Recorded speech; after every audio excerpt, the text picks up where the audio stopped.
Mourners brought flowers and lit candles to remember Shane Whitford, a single father of two who was tragically killed. A life that was taken too soon. Whitford was stabbed to death, traumatizing so many that knew him. Why did this happen to him when he didn't even hurt anyone? Hands were held, tears were shed, a time to remember who Shane was at the place he took his last breath. He just loved his life, yeah, and his kids and his family. That's just the way he was, very loving. Dozens attended with emotions running high and memories, the only thing left to hold on to. He had a really big impact on my life, my family's life. He stayed with me and my mom when I was younger, and he was always welcome in our place because he was well respected. Whitford celebrated his 30th birthday just last month with a future on the horizon with his kids. Friends and family of Shane Whitford remember him as a kind, hard-working young man who loved his two children. Never did no harm to nobody, and he's never ever deserved this. He worked hard and he was raising, he took good care of him, he was a good father.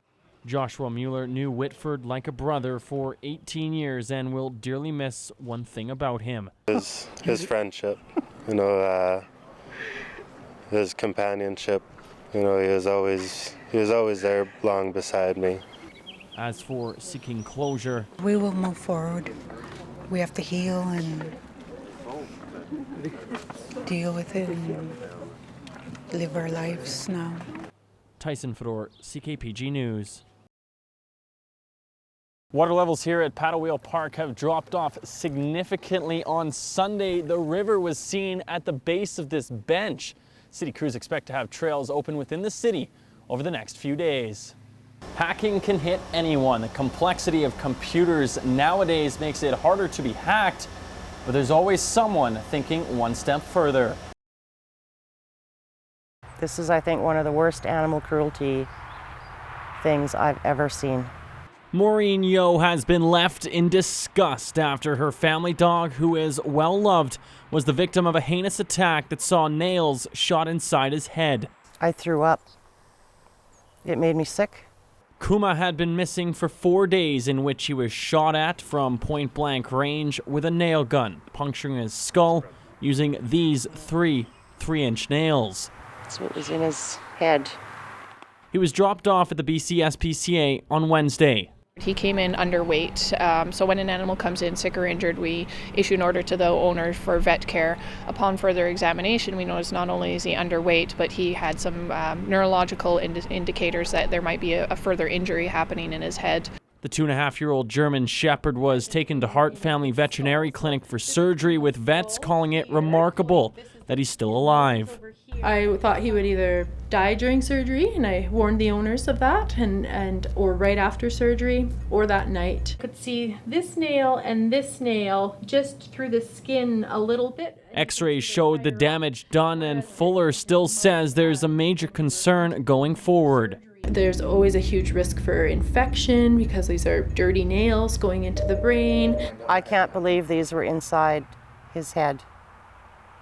It's unimaginable the pain that he must have went through. For the Yos, they just hope justice will be served. Whoever did this gets caught, gets prosecuted to the fullest. Now, it's not yet known whether police are involved in the matter, but the BC SPCA say if you have any information regarding this case, you give them a call.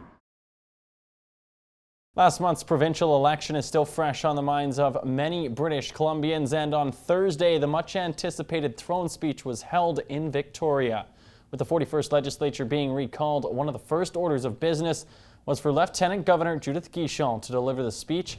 The document sets out a target of 2020 to eliminate operating debt, as well as increased resources to education and early childhood care, as well as mental health and addictions. One man is in hospital after he was stabbed Wednesday afternoon, and a woman has been arrested. Around 1 o'clock, the Prince George RCMP responded to a domestic disturbance at a home on Fern Crescent. When police arrived, they found an adult male suffering from stab wounds. The male was transported to hospital for non-life-threatening injuries. The 23-year-old woman is known to the victim and was arrested without incident.